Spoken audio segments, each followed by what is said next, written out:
Hello दोस्तों, आपका स्वागत है हमारे यूट्यूब चैनल पर। चलिए शुरू करते हैं आज की कहानी। वो घर आ गया, माँ से बोला, हम दोनों जा रहे हैं, पापा की तबीयत खराब है, आप तो जाने नहीं देती। अगर मैं आपसे बोलता। सीमा की सास बोली, बेटा एक बार मुझे बताती तो, मेरे पापा की तबीयत खराब, मैं खुद साथ जाती। खैर, हम सब लोग जा रहे हैं सीमा के पापा को देखने। ये सुनकर सीमा और उसके पति बहुत खुश हुए। वहाँ पहुंचकर जैसे ही सीमा अपने पापा के पास पहुंची, उसकी चीख निकल गई। उसने देखा कि सीमा एक गरीब परिवार से थी। उसके घर में 5 लोग थे, माँ, पापा और एक छोटी बहन और भाई था। सीमा के घर की आर्थिक स्थिति ठीक नहीं थी। सीमा के दोनों भाई बहन अभी पढ़ाई ही कर रहे थे। केवल उसके पापा घर की ज़रूरतों के लिए दिन रात मेहनत करते थे। एक दिन अचानक से उसके पापा की तबीयत खराब हो गई। सीमा और उसकी माँ उन्हें हॉस्पिटल ले गए। डॉक्टर ने बोला, ये उम्र के हिसाब से ज़्यादा मेहनत करते हैं, इनको आराम करनी है अब। डॉक्टर ने कुछ दवाएं दी, फिर घर आ गए। कुछ दिन बाद सीमा के लिए एक अच्छे घर से रिश्ता आया।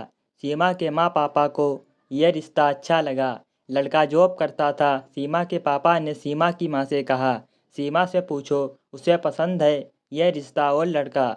माँ ने सीमा से पूछा। सीमा बोली, आप लोग जो सही समझें, आप लोगों से अच्छा कौन सोचेगा। सीमा की शादी हो जाती है। वो सोच रही थी कैसे होंगे वो लोग, नया परिवार, नए लोग, नया घर। सीमा का पति शादी के बाद कुछ दिन बाद ही काम के सिलसिले में बाहर चला गया। उसके ससुराल में उसकी सास और एक ननंद ही थे।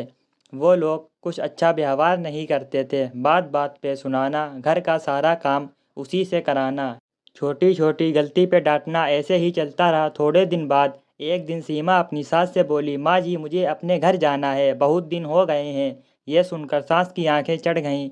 घर ही जाना है तो शादी ही क्यों की, और बहुत खरी खोटी सुनाई। जिसके बाद सीमा अपने रूम में जाकर सोचने लगी, क्या मेरी यही ज़िंदगी है, हमेशा कैद रहूं इन लोगों के बीच।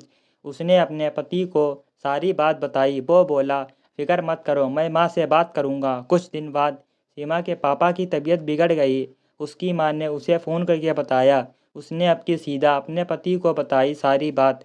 वो ऐसा है तो मैं भी आ रहा हूँ, साथ में चलेंगे। सीमा को खुशी हुई कि चलो, उसका पति तो आखिर समझता है उसे। उसके अगले दिन वो घर आ गया। माँ से बोला, हम दोनों जा रहे हैं, पापा की तबीयत खराब है, आप तो जाने नहीं देती। अगर मैं आपसे बोलता। सीमा की सास बोली, बेटा एक बार मुझे बताती, मेरे पापा की तबीयत खराब, मैं खुद साथ जाती। खैर, हम सब लोग जा रहे हैं सीमा के पापा को देखने। ये सुनकर सीमा और उसके पति बहुत खुश हुए।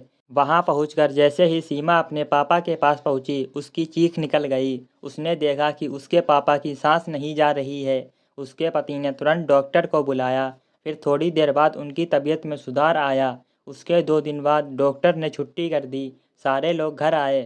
सीमा के पापा की तबीयत अब सही थी, तो सीमा और उसके पति घर आने लगे। तभी सीमा की सास बोली, बहू तुम रुक जाओ थोड़े दिन, वैसे भी कहाँ आ पाती हो। सीमा, नहीं माँ जी, जब मन होगा तो आ जाऊंगी, हम चलेंगे घर साथ में। सीमा के पापा ने भी बोला, बेटी जाओ आराम से, हम ठीक हैं। सारे लोग वापस चले आए। अब सीमा और उसकी सास और उसकी ननद तीनों लोग प्यार से रहने लगे।